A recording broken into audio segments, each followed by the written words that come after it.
And we can now discuss the recurring revenue part of the LTV. So the way this works is, the user is going to wear the wearable and gather a lot of data, right? And we give insights to the user for free.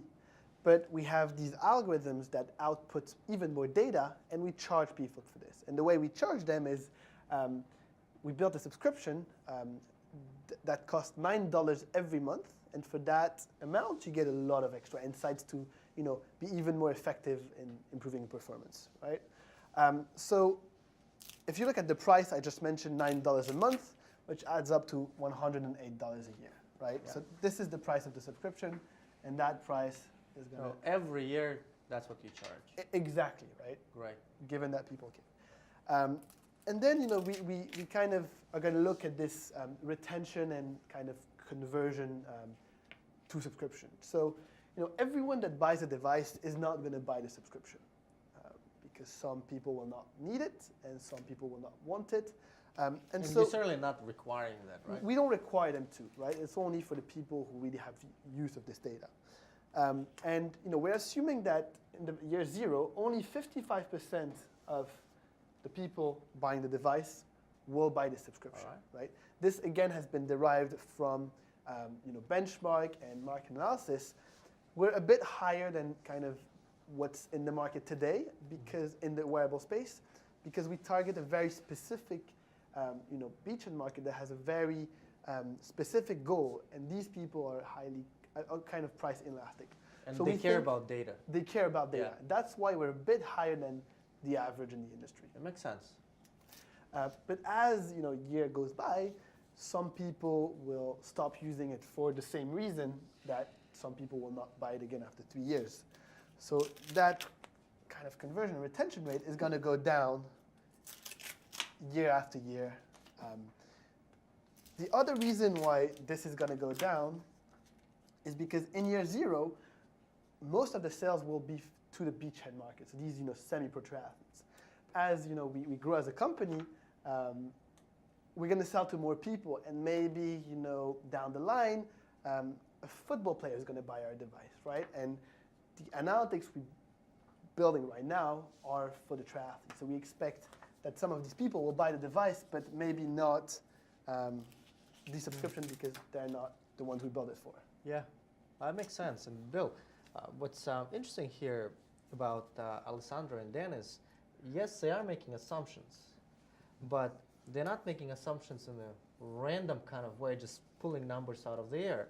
There is a logical way in which they derive their assumptions. Mm-hmm. And it seems to me that that's very important. Yeah, again, we're building off, they know the decision-making unit, they know the customer very well. Again, you're also looking at a business model here where you're getting $9 a month, which doesn't sound like that much, but it adds up to $100 plus per year.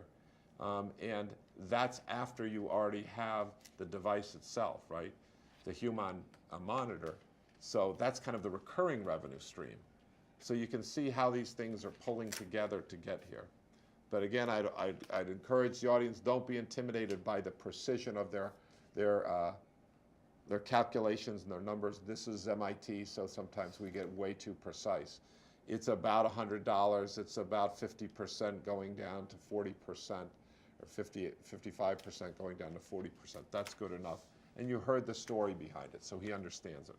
So very good, but don't get too wrapped up in the specific number. Very helpful.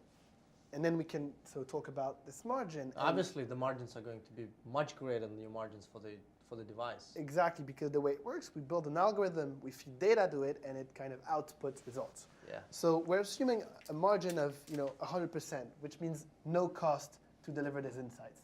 In real, there's a bit of server costs, but all the costs are so small that we're assuming 100% for the calculation. And that's going to be 100% year after year. And then as we did for the one-time revenue part, we then calculate the profit per year by multiplying everything together, and this is what we get. And you can see the profit year after year decreases a bit because our conversion and retention rate decreases at the same time. Yeah. Okay. Bill, what I like about this layout is that it also shows what things can change in the future. For example, and the flexibilities that they have. For example, if the retention rate for the data is very high, they're assuming 55% in year 0 and then it decreases, but let's say it's much greater and people are loving the data and they want more of it, then they will be capturing a lot more in the recurring revenue, in which case they might be incented to actually drop the charge or significantly lower the charge for the device itself, right? Exactly. And further reducing the friction between themselves and the customer. Exactly.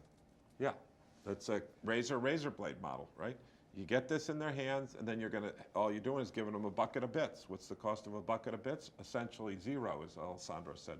Margin's very high. What do you want to drive?